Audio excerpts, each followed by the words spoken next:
जय हिंद दोस्तों। साल है 2011 और जगह है फुकुशिमा जापान। एक सुनामी आती है और जापान का न्यूक्लियर सपना एक डरावनी रियलिटी में बदल जाता है। जापान अपने सभी 54 न्यूक्लियर रिएक्टर्स को रातों रात बंद कर देता है।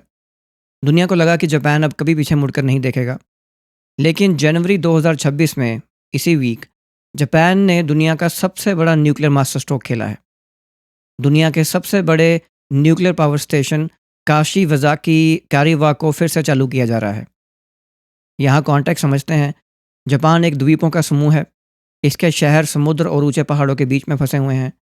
जापान में बिजली की तारें बिछाना वैसे ही है जैसे हिमालय की चोटियों पर हाईवे बनाना। जापान का हर बड़ा शहर एक एनर्जी आइलैंड की तरह काम करता है। वो जानते हैं कि अपने पड़ोसी शहर से बिजली उधार नहीं ले सकते क्योंकि पहाड़ बीच में हैं।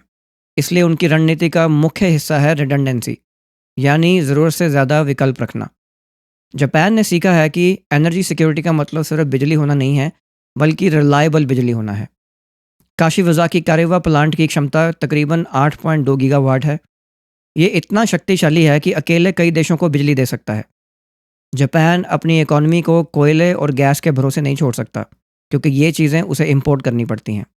जापान का संदेश साफ है, अगर आपको एक ग्लोबल सुपर पावर बने रहना है तो आपकी एनर्जी की चाबी आपके हाथ में होनी चाहिए।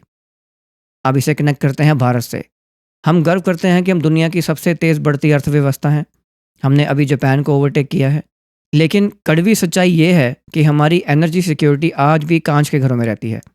भारत में आज भी 70% से ज़्यादा बिजली कोयले से आती है। हम आज भी अपनी एनर्जी के लिए मिडल ईस्ट के ऑयल और ऑस्ट्रेलिया के कोल पर निर्भर हैं। लेकिन हम पीछे क्यों हैं?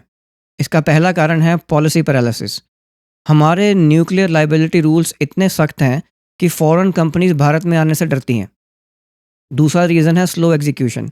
जापान ने फुकुशिमा के बाद अपने सेफ्टी स्टैंडर्ड्स को बदलकर प्लांट्स को फिर से खड़ा कर दिया, जबकि हमारे यहाँ एक न्यूक्लियर प्लांट लगाने में दशकों लग जाते हैं।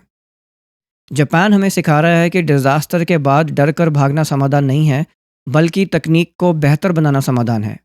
भारत को अगर वास्तव में विकसित भारत बनना है तो हमें अपनी एनर्जी सिक्योरिटी को राजनीति से ऊपर रखना होगा।